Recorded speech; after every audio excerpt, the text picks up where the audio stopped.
don't fall in love with your investment gitu. Kalau saatnya tepat, tujuannya udah gitu ya. Misalnya saya berinvestasi dengan pendekatan sapi potong gitu kan.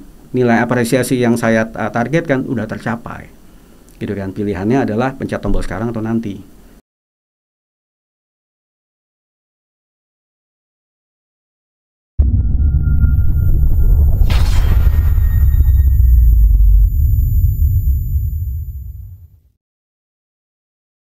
Sobat Dunia Pro, selamat berjumpa lagi dengan saya Hendriko Sarin di program Dunia Pro, podcast untuk profesional dan eksekutif. Di studio kami pada saat ini sudah hadir teman saya Pak Johannes Bima. Mungkin yang menarik kenapa saya mengundang beliau adalah beliau ini sebelumnya adalah seorang eksekutif berkarir, awalnya itu lebih di area marketing sebagai brand manager, terus setelah itu menjadi marketing director, dan terakhir menjadi CEO untuk salah satu luxury brand di Indonesia. Mungkin saya tidak perlu disclose namanya, tapi nanti kalau Anda lihat di LinkedIn bisa kelihatan profilnya seperti apa ya. Terus setelah itu beliau juga sekarang sebagai investor, aktif sebagai investor. Dalam artian aktif sebagai investor itu adalah mencari aset kelas yang menarik untuk diinvest. Dan bisa dibilang sebagai active investor ini menggantikan income dari seorang eksekutif full time. Kita akan bincang-bincang mengenai background beliau dan mungkin ada kiat-kiat yang menarik untuk para pemirsa di rumah yang mungkin sudah mendekati masa pensiun atau mungkin yang masih di usia sangat-sangat produktif misalnya. Those who are in their 30s, early 40s ya. Bagaimana untuk merancang supaya nanti pada saat pensiun memang kita bisa mempunyai passive income yang bisa meneruskan gaya hidup kita selama ini. Selamat datang Pak Bima. Thank you Chief. Ya, thank you for your time. Thank you for having me. Mungkin bisa cerita sedikit deh Pak Bima, your background supaya pemirsa juga bisa mengerti. Thank you, tadi ada intronya sedikit Chief. Namun perjalanan ada yang harus dikoreksi nggak? Enggak ada yang perlu dikoreksi. berarti apalannya pas ya berarti kalau gitu ya. Mantap. Summary-nya ya. Mantap. Okay. Nah, journey saya dan nanti sepanjang kita ngobrol, Chief akan dan teman-teman pemirsa mungkin nanti ya akan lebih banyak dapat flavor bahwa kalau saya nih seorang Bima ini nggak sendirian, gitu ya. Saya hampir selalu teamwork. Dan di dalam perjalanan saya, journey saya yang sekarang ini terutama saya teamwork dengan istri, gitu ya. Dan itu merupakan flavor yang penting. Karena along the way apa yang didesain sampai sekarang itu tidak lepas dari itu, gitu ya.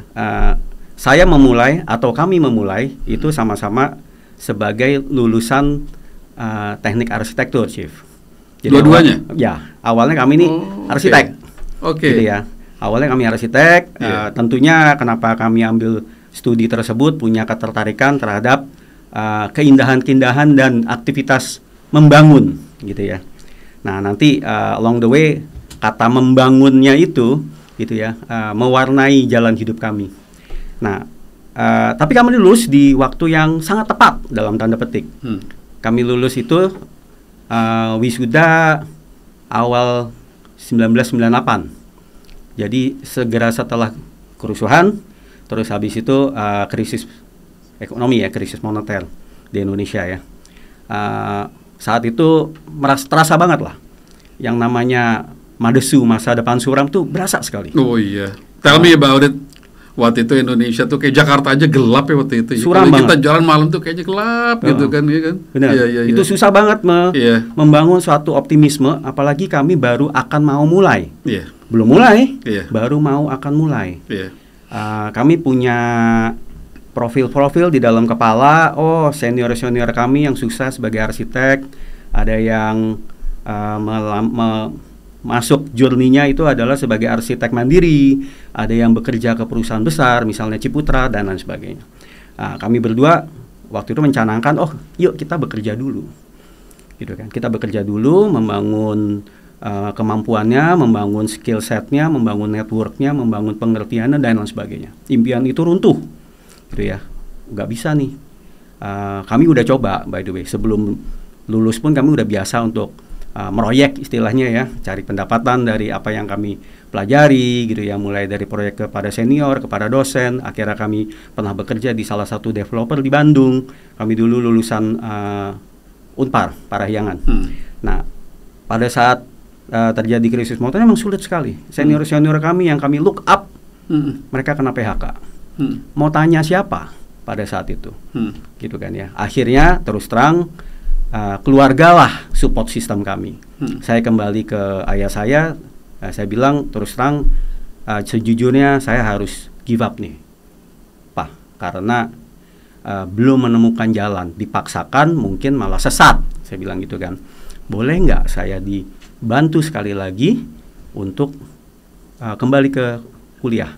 Ternyata ayah saya saat itu sangat mendukung, kamu cari mau studi di mana, gitu kan ya. Tapi tentunya nggak bisa ya kalau keluar negeri, karena ayah saya kan tentara, nggak punya tuh kemampuan finansialnya.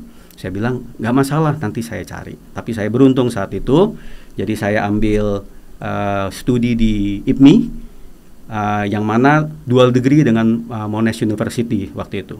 Jadi saya dapat MBA, bisa full time dalam setahun, crash course 7 hari seminggu.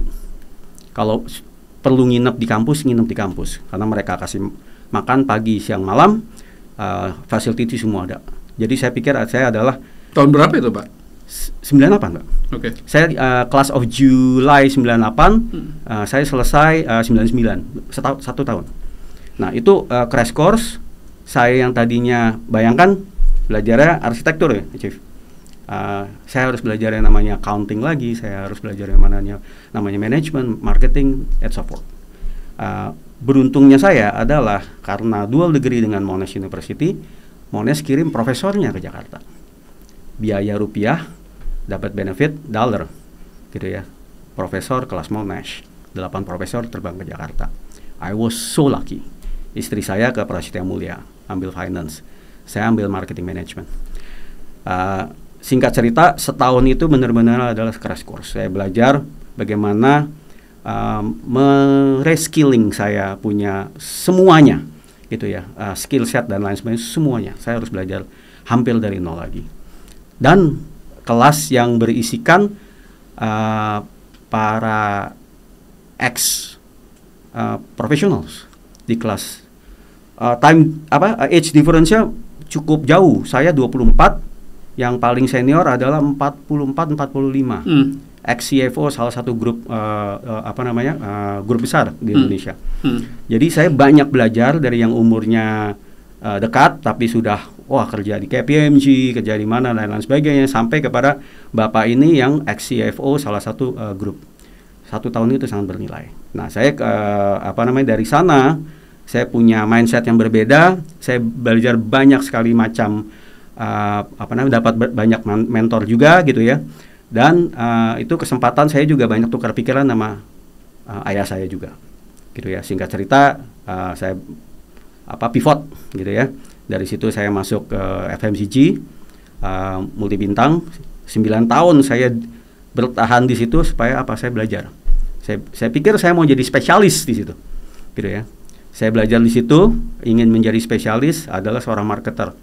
Namun along the way ternyata saya banyak baca buku, banyak ketemu orang, ngobrol kanan kiri, dan istri saya juga berkarir waktu itu di Astra Internasional, cukup pesat karir dia. Ada satu pertanyaan yang lingering di kepala kami waktu itu kan. Padahal baru mulai nih ya, Chief, baru mulai berkarir nih, baru mulai punya gaji, baru yang tetap sehingga bisa menabung dan lain sebagainya. Pertanyaan kami waktu itu adalah, terutama datang dari istri saya, ini kita masih muda, kita berkarir, terus karir kamu lumayan, karir aku juga lumayan, aku agak takut. Loh, kok bisa? Saya bilang gitu kan.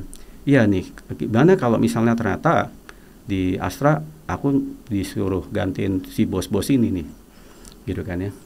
Padahal aku wanita, ya nanti kita menikah punya anak dan lain sebagainya. Pembicaraan seperti itu, Chief, dan sangat diwarnai merancang masa depan lah ya. Karena sangat diwarnai si Krismon itu, Chief. Jadi pada saat kami mulai kan kami langsung dihantam sesuatu, gitu kan ya. Waktu itu belum ngerti istilah Black Swan, tapi it's kind of a Black Swan kan, sesuatu yang benar-benar tidak ada yang bisa ngontrol. Pihak-pihak orang-orang yang jauh lebih hebat daripada kami ratusan kali pun menghadapi situasi itu kan tidak bisa kontrol kan. Jadi waktu itu kami sangat diwarnai pemikiran dengan sesuatu yang sebenarnya agak pesimistik gitu ya, sehingga kami berpikirnya agak overthink. Nah, pertanyaannya adalah 20-30 tahun dari sekarang gimana ya? Mungkinkah kita bisa berpikir agak jauh sedikit? Jadi kita dan kami ini mendesain mundur gitu kan ya, journey-nya kami sebisa mungkin lah, mulai coret-coret, dia coret, saya coret dan lain sebagainya. Singkat cerita kami berprofesi gitu kan. Saya pindah pekerjaan beberapa kali ya, pindah industri juga beberapa kali, dari consumer goods ke telco retail, terus punya kesempatan masuk ke private equity dan seterusnya. Nah, namun satu yang mewarnai peta jalan kami kayak Google Map-nya ini itu adalah kalau mendekati pensiun itu ya, apa yang perlu disiapkan mundur ke belakang, karena 20 tahun bisa cepat, sangat relatif, bisa juga bisa lama, bisa juga sangat cepat gitu, tahu-tahu just passing by, nggak sempat ngapa-ngapain.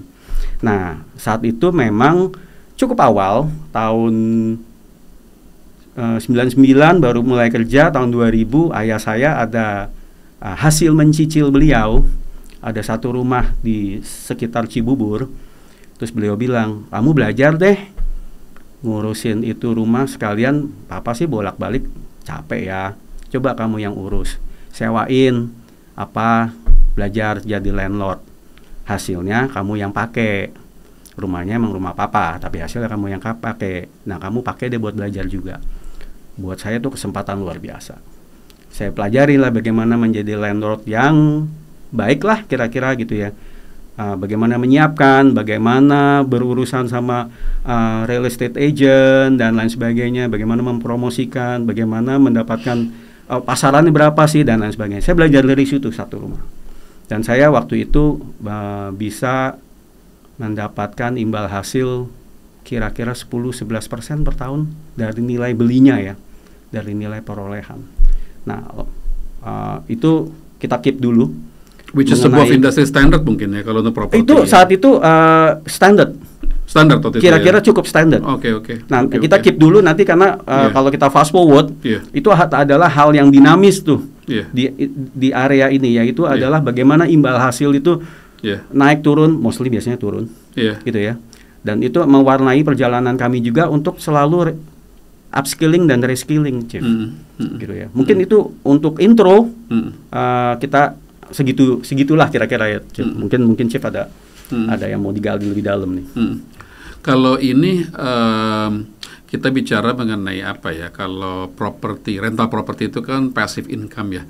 Waktu itu udah ada baca buku Robert Kiyosaki juga ya, cash flow quadrant itu. Salah satu yang menginspirasinya. Ya, Oke.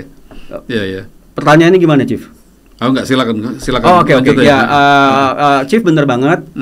Itu salah satu inspirasi terutama saya, gitu kan ya. Jangankan bacaan Kiyosaki, Chief, gitu kan ya. Kalau terkait sama properti, memang ada di situ juga, gitu ya. Tapi bahkan kami mempelajari, gitu ya. Kalau geser sedikit, gitu ya. Kami bahkan mempelajari sempat network marketing, Chief, gitu ya. Bukan sekedar pengen menjadikannya profesi jangka panjang. Network marketing itu multi-level. MLM, multi-level marketing. Oke. Gitu ya.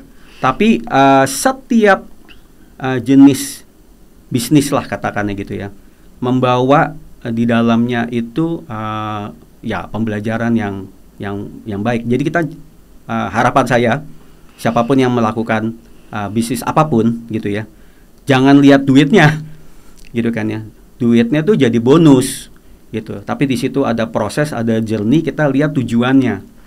Gitu kan. Nah, kalau saya belajar menjadi landlord itu awalnya dari ayah saya, gitu kan ya. Kami selalu menyebut diri itu raja dan ratu cicil, karena memang bisanya begitu kan. Punya income sekian, hitung-hitung gaya hidup harus ditekan karena mau cicil apa gitu ya. Saya ngajak teman, yuk sama-sama invest properti. Dia jelas penghasilan jauh di atas saya meskipun seumuran darahnya karena dia business owner, tapi dia bilang ngapain? Saya mau fokus bisnis saya doing very well gitu kan. Terus hasilnya kamu kemana? Hasilnya ya saya enjoy, saya tabung, saya enjoy. Kalau diambil sebagian untuk ke arah properti, what do you think? Gitu kan. Pertanyaan-pertanyaan aja. Sebenarnya bukannya saya mau menggurui teman, gitu ya. Tapi kadangkala kita malah perlu validasi balik, Chief. Gitu kan. Saya tes ke dia, konsep saya, apakah itu resonate ke dia. Dan kalau dia nggak resonate, feedbacknya kan buat saya belajar kan. Jangan-jangan selama ini kan saya salah, gitu kan. Atau sesat, atau ada yang lebih baik kan gitu. Terus dia betul juga. Nah terus pergilah kami ke salah satu pameran karena memang saya mau nambah satu lagi waktu itu. Saya mau cicil lagi aset kedua setelah yang ayah saya percayakan kepada saya. Teman saya ambil yang nilainya 5, 6, 7, 8 kali gitu kan. Terus dia bilang thank you lo ya pencerahan lu. Ini udah gua pelajarin. Area sini, developer ini akan menjadi the next one, dia bilang gitu. Wah bagus dong, saya bilang gitu kan. It's very good. Feedback kamu apa? Gini-gini. Oke, saya ikut belajar. Tapi budget is a budget, ya kan? Ya kamu punya budget segitu, good for you. Saya punya budget segini doang nih. Ya udah, itu aja yang saya kelola. Jangan maksa, saya bilang gitu kan. Kamu ambil aja yang itu, lu ambil aja yang itu. It's good for you. Singkat cerita, dia imbal hasilnya jauh Chief daripada saya. Beda barang soalnya ya. Dan researchnya dia bagus. Jadi dia tahu developer mana yang akan berkembang dengan pesat. Dengan sendirinya dia juga memilih daerahnya yang baik. Terus habis itu nilai apresiasi aset itu sendiri akan juga tinggi gitu ya. Namun apa boleh buat, saya kan budgetnya segini ya Chief, gitu kan. Nggak apa-apa, yang ini aja. Saya nggak boleh ngoyo di sini karena nanti akan menghancurkan diri saya sendiri juga kan. Memaksakan diri namanya. Nggak cukup kok uangnya. Terus mau mana maksain pinjam sana pinjam sini? No, jangan. Gitu kan. Saran saya stick to the budget. Nah, itu fast forward dia mendapatkan hasil apresiasi dari aset yang dia beli luar biasa. Gitu kan ya. Dalam kira-kira tahun yang sama dia bisa jual aset tersebut dengan nilai 3 kali lipat, 3x. Saya hanya 1,5, 1,6. Apakah saya lebih buruk daripada dia? Kalau angka by angka, ya kurang optimal ya Chief ya. Tapi ada constraint di dalam investasi, itu selalu ada constraint. Gitu kan. Kita bikin investment planning sesuai dengan apa yang kita tahu, kita bisa, kita mampu. Kalau kita paksakan mungkin ada risikonya yang lebih. Dalam investasi selalu jadinya saya belajar bersama istri untuk mengukur profil risiko yang bisa kami telan. Kalau itu amit-amit bablas gitu ya, mungkin akan punya efek yang detrimental buat kami. Jadi main aman stretch dikit deh biasanya begitu. Nah itu fast forward balik lagi gitu ya. Saat itu balik lagi adalah saya mau angkat satu hal lagi. Kami belajar dua hal yang berbeda nih antara teman saya dan saya. Jadi mungkin dalam kesempatan ini saya mau share juga sama teman-teman juga pemirsa bahwa dalam satu investasi itu ada dua tujuan. Kalau pakai pinjam analogi salah satu teman saya, yang pertama adalah analogi sapi potong. Berarti yang dikejar adalah capital gain, apresiasi nilai dari aset. Yang satu lagi adalah pendekatan atau analogi sapi perah. Sapinya ya kita optimalkan. Jadi tujuan saya imbal hasil, yaitu adalah menyewakan si aset itu tersebut. Bukan untuk pemikiran bahwa nanti kelak jual. Meskipun kita bisa lakukan dua-duanya ya Chief. Kita perah sapinya sampai di umur dia mature, terus ada kesempatan untuk menjual atau memotong sapinya, ya kita bisa lakukan. Jadi kita dapat dua benefit. Nah itu salah satu kisah lah ya, di mana ada journey dua orang bisa berbeda namun kembali kepada tujuannya juga, gitu kan ya. Yaitu tujuannya adalah apa yang kita bisa. Ada constraint juga, jangan kita bablas aja tanpa constraint dalam investasi, langsung profil risikonya itu tuh yang bisa naik turun. Ya, itu salah satu cerita yang bisa saya share tuh, Chief. Ini menarik. Kalau orang biasanya kan kalau berbisnis atau berinvestasi biasanya kan sendiri atau mungkin ngajak partner, mitra gitu ya. Betul. Ini sama istri. Ya. Nah, itu ada alasannya nggak, Chief? Dengan istri karena waktu itu kami sama-sama menyadari kalau di investasi yang lain kami juga ada partner. Namun kalau sama pasangan ini kan partner seumur hidup ya, Chief ya. Di sini yang yang kami mau tuju itu adalah memang pada saat nanti kelak kami pensiun. Sekarang semi lah, masih semi pensiun, umur saya 50, istri saya 49. Tujuannya adalah bisa memiliki aktivitas bersama. Kalau saya sibuk, istri saya sibuk gitu ya, mungkin uang kami sangat berlebih gitu ya, tapi jarang ketemu, kami satu sama lain menjadi orang asing. Saya punya partner sendiri, dia punya partner sendiri dalam mungkin kegiatan ekonomi gitu ya. Rasanya itu bukan yang kami cari. Bukan berarti itu salah, Chief. Saya juga punya beberapa teman yang masing-masing suami dan istri punya bisnis masing-masing, and they are doing very well, gitu ya, economically, financially, dan secara hubungan. Kebetulan kami bertujuan adalah kalau bisa beraktivitas bersama, kok kami lebih bahagia, gitu ya. Itu simply karena tujuan kami, Chief. Ada plus minusnya apa, Chief? Kalau plus minusnya berbisnis bareng sama istri gitu. Plus minusnya nggak ada escape, Chief.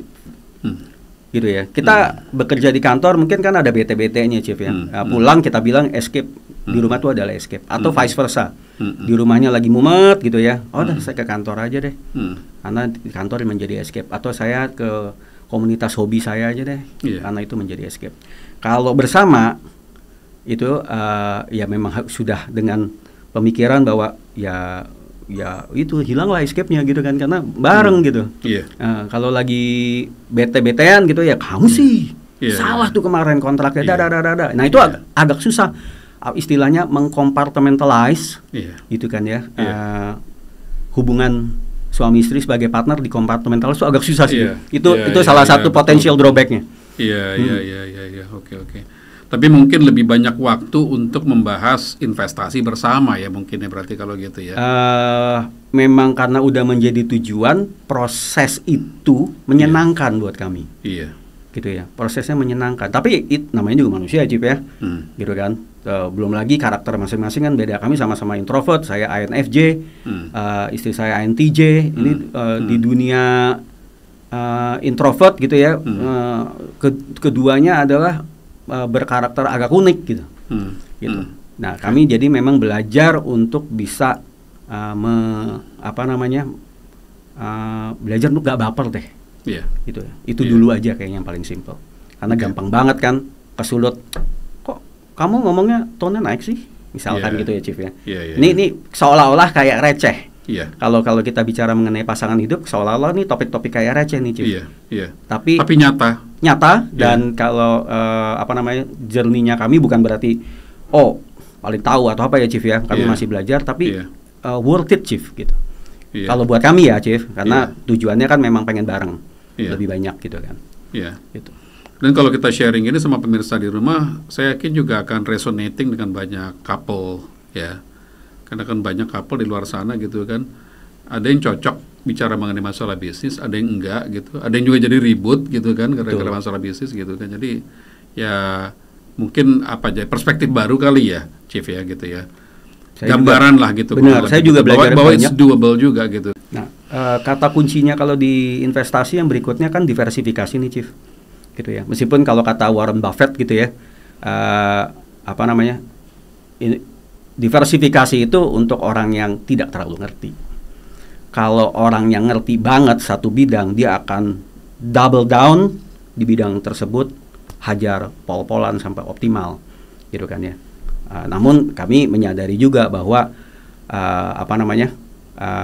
nggak semuanya bisa kami kontrol, dan kemampuannya kami ya hanya berdua ini aja, gitu kan ya. Kami tidak punya tim, gitu kan ya, dan lain sebagainya. Sehingga untuk di-manage oleh dua kepala ini, kami tetap menilai bahwa diversifikasi atau tidak menaruh telur di satu basket yang sama saja, gitu ya, tetap menjadi tujuan kami. Nah, jadi kami mengolah lah, gitu ya, selalu berdiskusi berapa persen masuk mana, berapa persen masuk mana, gitu kan ya. Nah, misalkan kalau imbal hasil mungkin yang salah satu paling kecil tapi paling aman, gitu ya, meskipun bukan berarti zero risk, itu kan adalah deposito, gitu ya. Apalagi kalau nilainya masih masuk kepada perlindungannya LPS misalnya, gitu. Nah, itu kan nyaris 0% risikonya, cuman imbal hasilnya kecil. Diimbangin yang naik lagi sedikit, misalnya katakanlah obligasi, imbal hasil lebih banyak, gitu kan ya. Terus naik lagi kepada nah, kalau properti itu harus sesuatu yang disuka, Chief.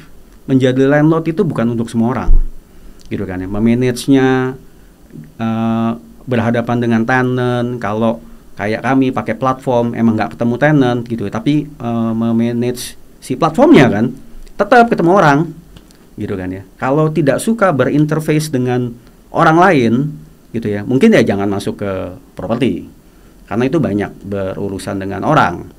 Ada kerusakan harus panggil tukang, kan begitu ya, Chief ya. Jadi itu terkait juga dengan kesenangan, gitu kan ya, prosesnya disukai, gitu ya. Dan kalau tadi saya keep kata waktu kami masih menjadi arsitek, itu adalah membangun, gitu ya. Para arsitek atau builder ini punya credo dari satu filsuf yang kebetulan arsitek juga, namanya Polio. May I always build, atau may we always build. Nah, itu lucu karena dulu kami mau menjadi arsitek untuk bisa build sesuatu yang indah, sesuatu yang menyenangkan, sesuatu yang bisa dinikmati. Tapi sekarang kami build lebih besar, lebih banyak macam, bukan hanya besar ya, besar kecil relatif. Lebih banyak macam. Kami membangun si portfolio properti ini, kami senang sekali menikmati prosesnya karena kami suka mendandaninya, merapikannya, menjadikannya indah. Lalu ada yang mau tinggal di situ, berarti kan memang qualified untuk ditinggali dan lain sebagainya. Membangun bisnis itu sebenarnya masuk dalam credo tersebut, may we always build, gitu ya. Jadi itu mungkin terdengar philosophical banget ya, tapi saya rasa itu menggugah kita, gitu ya. Karena kalau kita bicara proses-proses keuangan dan finansial ini dan kita berprofesi dan lain sebagainya, it's not just all about acquiring money atau hoarding money, enggak, gitu ya. Karena saya juga pernah lihat beberapa pihak yang sorry to say, uangnya mungkin banyak banget, gitu ya, tapi terus habis itu dia bilang, saya bosan. Kok bisa bosan? You have so much money, gitu kan. Katanya orang kalau punya uang banyak bisa berbuat apa aja, kan, gitu kan. Udah jadi nggak ada rasanya. Wow, jangan sampai kayak gitu saya pikir gitu kan. Memang harus memberikan sesuatu ke sini lagi, gitu. Nah, singkat cerita, kami memilih properti karena kami suka, gitu ya. Memang yang memperkenalkan ayah saya, dan waktu itu setelah dijalanin, cocok ya. Jadi kami berkomitmen dan berkonsistensi di situ sudah 24 tahun lebih ini. Meskipun ada kelas aset yang lain, kami pelajari juga, kami sebagai investor kecil-kecilan di beberapa usaha yang kami bisa ikut masuk, gitu ya. Itu juga memberikan suatu kenikmatan sendiri untuk membangun, gitu kan ya. Namun ya itu semua diversifikasi kalau balik ke topik kita yang tadi itu ya, Chief. Kalau properti lebih residential apa komersial, Chief Bima? Kami ini saat ini mix, tapi lebih banyak yang residential dan lebih banyak yang vertikal. Jadi tidak terlalu lama yang lalu kami switch dari residential ke apartemen karena kami mengejar imbal hasil, gitu kan ya. Nah, sekitar tahun 2012-an saya pernah dalam spirit untuk upskilling dan reskilling, Chief. Saya ikut sekolahnya Pak Panangian Simanungkalit. Beliau kan expert di bidang properti. Saya ikut kelasnya, saya pelajarin. Saya memang sudah tahu ada jenis-jenis properti, tapi belum tahu insights di dalamnya kan. Nah, mengenai imbal hasil, memang ada pergerakan. Kalau yang landed, hukumnya supply demand lah, Chief. Gitu ya. Landed makin banyak, gitu kan ya. Di daerah tertentu begitu supply-nya banyak, demand-nya lebih kecil daripada supply, semua banding harga kan, turun. Jadi dengan sendirinya imbal hasil turun kalau sewa turun. Nah, kami mulai makin mengerti dinamisme tersebut, gitu ya, dinamika tersebut, sehingga kami waktu itu memutuskan, pindah deh ke apartemen.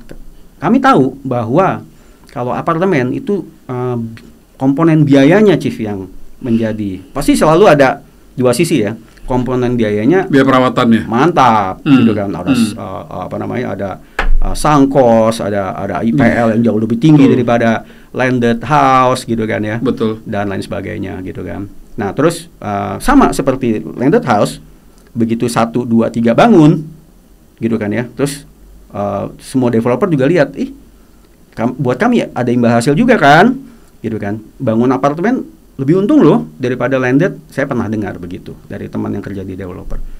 Berlomba-lomba mereka pindah, gitu kan. Supply demand-nya bergerak lagi nih ya, equilibrium-nya. Nah, itu dinamika itu kami sadari, sehingga kami lihat mungkin nggak bisa lama-lama, ntar abis itu ganti lagi, gitu, Chief.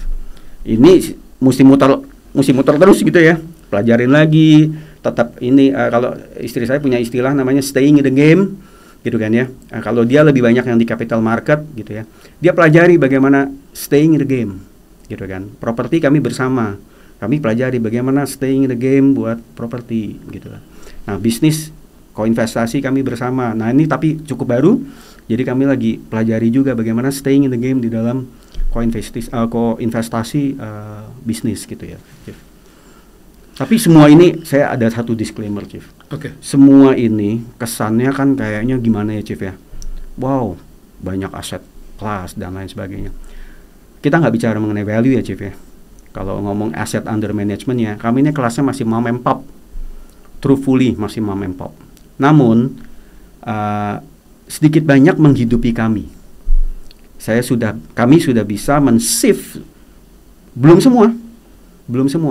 Even belum separuh, gitu kan ya. Even kami harus menurunkan gaya hidup setelah pensiun, setelah nggak jadi eksekutif lagi, full time, gitu ya. Dan itu nggak apa-apa, gitu kan. Nggak ada yang salah dengan menurunkan gaya hidup, menyesuaikan menyesuaikan gaya hidup, gitu ya. Terus habis itu yang hitung budget, gitu ya. Nah, kami sadari bahwa kalau mau menggantikan 100% gaya hidup meskipun sudah direduce, aset yang dibutuhkan banyak sekali, Chief. Nggak punya kami Ratu cicil ini nggak cukup 24 tahun buat nyicil yang dibutuhkan itu. Cara ngitung mundurnya banyak cara lah, atau kalau punya teman financial planner tanya, mereka lebih jago hitungnya kan. Sehingga kami menyadari sekali bahwa harus diversifikasi lagi ya, Chief. Karena kalau mau satu macam kelas aset, saya mau properti aja tapi penghasilan itu bisa menggantikan nggak usah kerja lagi, gitu kan ya. Bisa, tapi harus banyak, atau modalnya mungkin cuma satu tapi kos-kosan 75 kamar, misalnya gitu kan. Nah, kayak begitu kan semuanya ada konsekuensi hitung-hitungan angka, gitu kan. Begitu kita main angka, gitu kan, yang kena di sini bisa sini kejedot, yang gitu-gitu, Chief. Properti itu menarik, tapi at the same time juga maintenance itu adalah komponen besar juga dari properti. Betul. Kalau saya lihat di Indonesia itu orang banyak bisa beli properti tapi tidak bisa maintain. Betul. Sementara kalau kita ke luar negeri gitu ya, saya kan sering tidur di tempat-tempat Airbnb gitu ya. Itu benar-benar sampai kamar mandinya tuh keramiknya putih, masih putih bersih gitu loh, padahal udah 30 tahun 40 tahun propertinya gitu loh. Itu kadang-kadang saya wondering gimana ya maksudnya kita bisa maintenance ini sampai benar-benar sangat-sangat perfect gitu loh, hampir sempurna gitu loh, maintain properti gitu loh. Pengalaman Chief Bima gimana sih kalau untuk maintain properti? Kami ada ininya nggak sih, maksudnya ada bocoran itu sih maksudnya interesting. Nothing fancy. Iya. Dan kalau boleh dibilang mungkin kami tipe yang belum melakukannya dengan keren banget atau ciamik banget gitu ya Chief ya. Tapi memadai lah gitu ya. Maksudnya gini, kalau kualitas bisa nih nargetin setinggi langit gitu kan ya. Tapi make sense untuk dilakukan yang sustainable apa enggak? Gitu kan ya. Misalkan kalau dilakukan sendiri gitu ya, punya gitu energinya. Satu, terus habis itu yang kedua waktunya ada juga gitu kan, waktu dan energi biasanya kan. Atau kalau dipindahkan ke orang lain gitu ya, punya orang yang tepatkah atau malah jadi tambah sumber permasalahan gitu kan ya. Atau biayanya menjadi tidak masuk akal gitu kan. Jadi imbal hasilnya nggak masuk akal. Akhirnya kan mencari perimbangan di tengah-tengah gitu ya, mana yang paling fit lah gitu. Nah, kira-kira sih sebenarnya akhirnya ukur-ukuran begitu ya, Chief. Gitu. Saya kan masih punya kenikmatan gitu ya, membangun yang lain di luar properti, gitu kan ya. Saya masih menjadi advisor di beberapa company, gitu kan ya. Karena prinsip kami itu yang namanya retirement atau pensiun itu bukan tentang nggak ngapa-ngapain. Kami juga nggak mau kok pikun atau degradasi kognisi kecepatan gitu ya Chief ya. Karena nggak ngapa-ngapain gitu kan. Tujuannya bukan mau bermalas-malasan kok gitu. Tapi dan usia pensiun kita di Indonesia tuh kemudaan. In a way, another topic for another day mungkin ya Chief ya.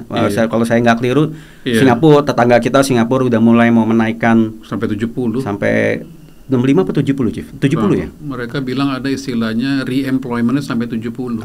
Retirement-nya 77, re-employment-nya sampai 70 gitu loh. Re-employment ini yang saya baca ya, pengertian saya mungkin salah ya saya gitu. Re-employment itu setelah retirement itu di re-employ dalam profesi yang berbeda gitu ya, tapi dengan mungkin jam kerja yang lebih sedikit gitu kali ya. Gitu, seperti itu kali. Nah, sebenarnya di situ ada kata kunci yang namanya choice atau pilihan, gitu kan ya. Karena kalau saya tidak keliru ngobrol-ngobrol dengan yang jauh lebih senior pada saat saya jauh lebih muda dulu, gitu kan ya. Kata itu sering muncul, gitu kan. Bima, saya nggak punya pilihan, gitu. Saya tetap harus banting tulang meskipun sudah pensiun, umur pensiun, harus cari ngobyek sana ngobyek sini karena saya nggak punya pilihan. Saya butuh income-nya, gitu kan. Di tempat lain kira-kira ceritanya serupa, sehingga kata kunci itu yang kami pegang gitu, pilihan.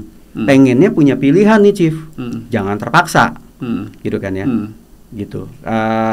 Yang namanya pensiun itu tetap punya pilihan, melakukan apa yang kita suka dan tetap produktif gitu ya. Karena ternyata gitu ya, saya lupa apakah itu ada di Maslow atau ada di teori yang lain gitu ya. Ya manusia ini memang inert di dalamnya gitu ya, ingin produktif, ingin merasa berguna gitu ya. Saya baca-baca itu saya pikir betul sekali. It's not all about punya duit nggak ada seri gitu kan ya. Tapi terus habis itu tidak produktif, tidak ngapa-ngapain gitu kan, I will feel miserable kan gitu. Nah, jadi dari situ memang dengan sengaja kami ingin punya pilihan sehingga kami mencoba mendesain gitu kan ya, dengan pengertian memang biasanya tidak akurat 100% yang di plan dapat ya gitu ya, meleset-meleset dikit masih oke lah gitu ya untuk aktivitas tersebut gitu kan ya. Pastinya harus menghasilkan, tapi apa yang kami lakukan kami punya pilihan, tidak terpaksa. Misalkan aduh saya ini capek, saya nggak mau lakukan ini hari ini, gitu kan. Kalau bekerja itu kan nggak profesional, kecuali beneran sakit ya, Chief. Kan kita ada hak kalau sakit ya nggak datang ke kantor misalnya gitu ya. Betul. Gitu. Tapi please saya lagi mau istirahat nih, but I don't have a choice. Gitu. Kami nggak mau itu gitu, Chief. Kami mau punya choice gitu kan. Iya. Ini kan kita udah sering dengar bahwa sekarang properti di Indonesia kan oversupply ya katanya ya. Kalau Chief Bima bagaimana? How apa ya maksudnya? Mungkin pertanyaannya gimana caranya menyiasati itu gitu loh. Unit semuanya full occupied atau ada yang kosong juga? Puji Tuhan saat ini semua occupied. Jadi kami ada beberapa apartemen sama rumah yang di ruko-rukoin lah gitu ya. Iya. Itu semuanya tersewa. Itu kami bersyukur lah. Nah, itu ada sedikit anekdot sebelum saya masuk ke pertanyaan Chief ya. Saya punya teman yang punya beberapa aset serupa sama kami dengan nilai yang lipat jauh lebih mewah, jauh lebih bagus, jauh lebih besar. Komposisinya sama tapi di area yang tidak tidak kalah menterengnya, gitu ya. Mungkin malah lebih mentereng. Terus dia bilang, kok nggak bisa sewain saya gue, gitu kan? Ntar bisa sewain bentar, terus ntar kosongnya lama, gitu. Loh, saya juga ada kosong, saya bilang gitu kan, gue juga ada kosong, gitu kan. Tapi lu paling kosong 1-2 bulan, 2-3 bulan, langsung keisi lagi. Kami ngobrol cukup lama, terus saya ada satu kesimpulan sementara, bukan kesimpulan plugnya ya. Oh iya, lu udah melakukan ini berapa lama sih? Oh, apartemen itu, selesai serah terima 2-3 tahun lah. Oh, untuk 2-3 tahun udah kesewa gitu. You're doing quite okay. Nggak dong, gue maunya ke isi kalau perlu 100%. Ada yang namanya learning curve, percaya nggak percaya, gitu kan ya. Keep doing at it, tapi kalau itu menjadi duri dalam daging, kayaknya nggak suka, berarti it's not for you, gitu kan ya. Karena menjadi landlord itu pilihan, jangan terpaksa. Kalau terpaksa, seseorang akan feel miserable kan melakukannya, meskipun yang dia punya asetnya cakep banget ya Chief, gitu kan. Tapi itu mah jadi bikin saya capek. Mikir apa-apa, berarti lu jangan jadi landlord, gitu kan ya. Kalau suka dengan prosesnya, barulah silakan jadi landlord. Nah, dari situ masuk ke yang namanya learning curve, gitu kan ya. Loh, gua kan sudah melakukannya 24 tahun, gitu kan ya. Kalau 24 tahun dia melakukan ini, then actually I'm doing just like you, then I'm miserable, gitu kan. Berarti saya nggak belajar, gitu kan ya. Tapi di posisi lu 2-3 tahun udah begitu, good. Kalau lu cocok, keep doing it, dapetin itu learning curve-nya, gitu kan ya. Nah, kita ngelihat mengenai oversupply itu tadi ya Chief. Kita bicara secara keseluruhan sebenarnya enggak. Kalau dibilang gitu ya, misalnya kita ambil apartemen aja. Apartemen itu going vertical kan cocok sebenarnya untuk merumahi teman-teman kita yang katakanlah belum punya rumah, apakah mereka baru berkeluarga dan lain sebagainya, gitu kan ya. Itu cocok karena sebidang tanah yang ya Jakarta ini makin rapat gitu ya, sebidang tanah yang tidak besar bisa merumahi sekian banyak orang, gitu kan ya. Nah, yang disebut sebagai oversupply itu kita harus melihatnya kan lokasi by lokasi, gitu. Hampir sama seperti kalau misalnya mungkin analogi yang kurang tepat ya Chief, tapi kepikiran itu doang. Misalnya kita bicara mengenai hunger, kelaparan di dunia, ada sekian juta orang gitu ya, mungkin hampir miliar yang kelaparan, tapi di sisi lain makanan terbuang-buang. Katanya food waste 30% gitu ya terbuang. Kok angkanya nggak erap, gitu kan ya? Ya memang nggak erap karena supply sama demand nggak ketemu di tempat yang perfect, kan gitu ya. Kalau itu perfect market, sama dunia pekerjaan juga, employment market, exactly, pengangguran banyak, exactly, ada yang nganggur, tapi di sini katanya susah cari employee, susah banget ya nyari ini karena nggak perfect match, gitu kan. Betul. Whatever that is gitu, nggak perfectnya gitu kan. Sama dengan ini begitu bilang oversupply, gitu kan. Daerah mana dulu? Ada daerah yang memang semuanya papap gitu kan. Ada yang kosong gitu ya. Nah, itu kembali kepada dinamika yang harus disadari sama si landlord nih. Daerah saya ada perubahan ini enggak ya, yang akan mengarah kepada hal-hal yang cukup adverse atau cukup kritikal terhadap daerahnya. Misalnya gini, saya nggak perlu menyebut daerah tertentu gitu ya.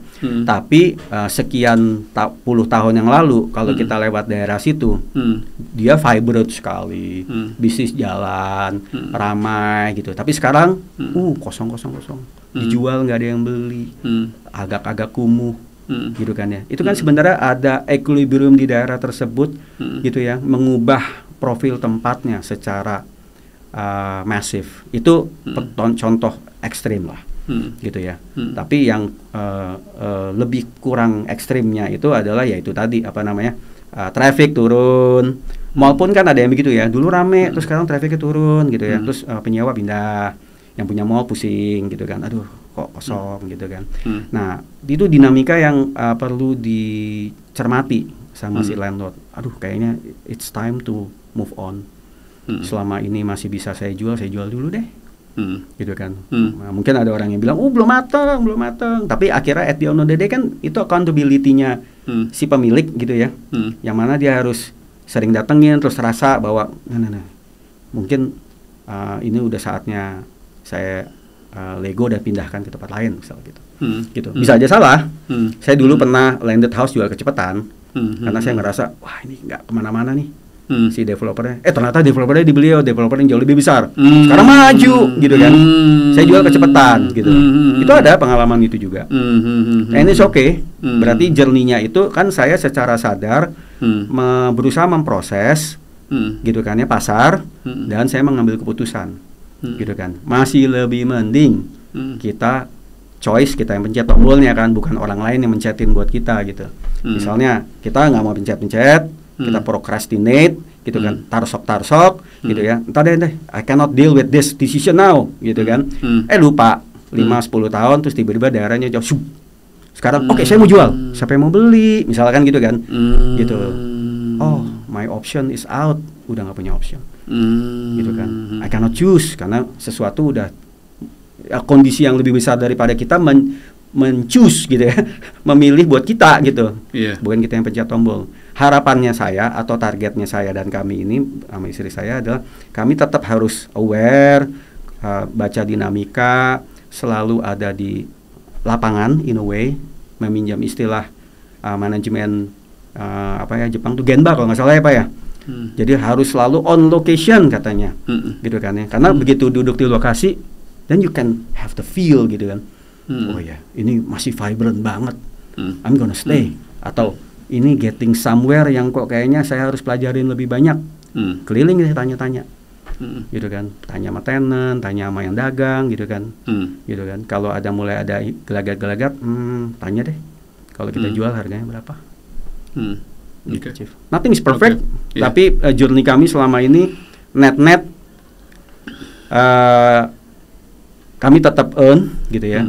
Kalau saya pernah tulis di LinkedIn saya, antara kita earn atau kita learn gitu kan ya. Jangan ngelihatnya fail, jangan ngelihatnya sebagai failure. Kalau kita nggak earn berarti kita learn gitu kan. Kalau kita nggak ambil hasilnya sesuatu dalam bentuk fisik berarti kita belajar. Jadi tujuan kami dan harapan kami ya sambil learning kami earning gitu ya. Gitu sih Chief. Kan saya pernah dengar nih ada yang bilang di Indonesia, Jakarta nih terutama gitu ya, dulu kan tahun 80-90an kan banyak ekspat gitu kan. Terus banyak daerah-daerah Jakarta itu dipasarkan gitu sebagai apartemen buat ekspat gitu loh. Kalau kita misalnya ke negara tetangga gitu kayak Singapura aja gitu ya, atau mungkin ke Hong Kong gitu kan, itu kan expat hubs gitu ya, expat di mana-mana, atau Bangkok gitu kan gitu. Nah, ada yang bilang, lu kalau di Jakarta lu beli apartemen, kalau misalnya udah monthly-nya nih rentalnya udah di atas 10 juta sebulan, itu udah susah nyewainnya karena yang sanggup untuk bayar segitu tuh expat. Kalau orang lokal di atas segitu mendingan gua nyicil, ya kan gitu. Kan. Jadi cari properti yang bisa disewain di bawah 10 juta, bahkan di bawah 5 juta. Itu bener nggak sih opini kayak gitu, Chief? Bener banget, tapi saya memframe-nya itu adalah dengan framing mengenal pasar, Chief. Jadi exactly yang Chief tadi bilang itu kan adalah membahas mengenai pasarnya kan ya Chief ya. Nah itu kalau saya ingat dulu saya belajar sebagai marketer gitu kan ya, ngelihatnya itu dibalik dari ujung kanan gitu ya, bacanya ke kiri gitu, yang disebut sebagai value chain. Di kanan itu adalah market gitu kan ya. Nah, kalau kita ngobrol sama teman-teman startup kadang-kadang bilang product market fit gitu. Tapi banyak teman-teman yang ngobrolnya dari produk dulu. I have this idea about product gitu kan ya, brilian banget idenya, tapi pertanyaannya pasarnya siapa ya gitu kan. Nah balik ke yang Chief tadi bilang, bener banget Chief, lihatnya kan dari market dulu nih gitu kan ya. Kalau punya apa ya namanya, kalau punya luxury untuk sempat melakukan itu, dan kalau bisa sih disempatin gitu ya. Kenali pasarnya dulu dan itu mundur. Gitu kan. Waktu itu memang kami memix gitu kan ya. Pada saat beli di awal-awal kan beli murah-murah dulu, Chief. Jadi carinya itu adalah yang exactly Chief bilang tadi itu, yang affordable dulu deh. Gitu, karena setelah ngecek pasar, persis yang seperti Chief bilang gitu kan, itu ada threshold di mana kalau udah lewat suatu angka, kok kayaknya orang lebih baik nyicil daripada nyewa. Meskipun di situ ada beberapa faktor lain sih, gitu ya. Misalkan kenapa pasar tersebut ada di situ dan menjadi pasar, gitu ya. Bisa saja karena dia disewain sama kantornya untuk lebih dekat, atau ada fasilitas, gitu kan ya. Misalnya ada ekspatriasi kan, pindah negara. Tapi sebenarnya ada orang yang pindah kota, gitu kan. Ada lumayan banyak kok, Chief. Ada yang sebenarnya yang bersangkutan tuh base-nya di Jogja misalnya, gitu ya. Tapi dia dapat promosi ke kantor pusat, gitu kan ya. Dan karena pindah kota, HR-nya juga kan bilang, oh ya kamu dapat fasilitas untuk disewain tempat. Budgetnya mirip sama kos-kosan, kamu bisa di apartemen, things like that gitu ya, Chief. Nah, itu beberapa faktor. Cuman kan itu mungkin proporsinya kecil kali ya. Yang lebih besar itu adalah yang Chief bilang itu tadi. Begitu ada threshold, mendingan mulai nyicil daripada nyewa. Nah, pengertian kami memang baca pasar itu tadi satu, gitu kan ya. Terus begitu udah lebih apa ya namanya, agak naik kelas sedikit, selalu godaannya kan pengen punya yang bisa dibanggakan nih, Chief. Jadi cari ke daerah faktor emosi. Tengah. Ada sedikit emosi, bragging right dan lain sebagainya, pride, gitu ya. Gitu kan. Jadi pengen punya semacam flagship lah, paling nggak flagship buat kami gitu ya. Cari ke tengah deh. Misalnya daerah SCBD yuk, pelajarin marketnya. Tapi kata kuncinya tetap pelajarin marketnya, Chief. Soalnya kalau nggak pelajarin marketnya, keceblos tuh. Salah tempat misalkan gitu kan. Nah, kalau udah masuk daerah situ, persis seperti tadi Chief tanya gitu ya. Marketnya siapa gitu kan ya. Ya carinya memang adalah expat. Jadi waktu itu kami cari agak daerah tengah, ngobrol dulu nih sama agent-agent yang biasa nyariin apartemen buat para expat gitu kan. Di mana cari gitu kan. Bahkan kami pernah di era yang kalau beli apartemen nggak bisa nyicil kalau belinya secondary. Jadi harus belinya baru bisa nyicil. Nah, kami raja ratu nyicil kan susah kalau belinya cash. Gitu kan. Jadi akhirnya ada pilihan-pilihan yang terbatas di situ. Nah, di antara pilihan terbatas, kami harus bersabar. Gitu kan. Kalau marketnya bilang begini, kemampuannya bilang begini gitu ya, ketemu di tengahnya, belum bisa. Ya udah sabar dulu deh. Oke. Pertanyaan terakhir nih, Chief. Yes, Chief. Message apa kalau misalnya untuk mereka yang sekarang masih aktif bekerja nih, masih ada income gitu ya. Advice dari Chief Bima apa untuk investasi? Investasi kalau pengalaman kami dimulai dari muda lebih baik, makin muda makin baik, gitu ya. Apalagi yang terus setelah mempelajarinya memutuskan untuk menggunakan metode compounding interest misalnya. Enggak, saya hanya financial instrument, gitu ya. Saya nggak suka resikonya, saya juga nggak suka benda. Nggak mau berbentuk gitu ya, apartemen, properti, pusing, saya hanya mau itu nilai rupiah atau nilai dolar. Nggak apa-apa, itu bagus banget, manfaatkanlah ya. Kalau kata Einstein, the 8 wonder of the world, compound interest, bunga berbunga gitu ya, yang mana 20 tahun 30 tahun jelas matters berbanding 5-10 tahun. Itu satu hal. Jadi start as early as possible gitu kan ya. Bisa menyisihkan berapa besar kecil itu relatif gitu ya. Tapi kalau kami pelajarin waktu dulu ya, selama gaya hidupnya bisa ditekan, sisanya ada yang bisa ditabung atau investasikan gitu ya. Urutannya memang hidupnya bisa dulu gitu ya. Bisa tekan, harapannya bisa tekan gaya hidupnya, masih ada sisa. Nah, itu nabung dulu gitu kan ya. 3-6 bulan gaji deh, kalau amit-amit ada apa-apa ada simpanan gitu kan ya. Terus berikutnya barulah investasi. Mulai investasi ya apa boleh buat yang bisa afford dulu gitu kan ya. Terus studi mana yang cocok, cari mentor, lihat profil yang kayaknya tepat. Kalau saya dulu yang saya cerita tadi di awal sekali, saya lihat ayah saya Dan mungkin salah satu yang paling mudah emang lihat figur keluarga dulu yang terdekat ya. Karena kan kita bisa mengamati gitu kan ya. Itu adalah hal yang saya suka atau cocok, atau saya bisa pelajari dengan nggak usah jauh-jauh kan gitu. Sehingga kita belajar dari yang lingkaran terdekat kita dulu gitu kan ya. Itu mengenai pilihan investasinya. Along the way kita makin makin punya disposable income-nya lah, sisanya gitu ya. Ya tentunya kita bisa punya lebih banyak pilihan gitu ya. Tapi mengedukasi diri itu adalah salah satu yang paling penting, karena investasi pertama itu ya. Keberapapun selalu pelajarin lagi kan ya Chief ya.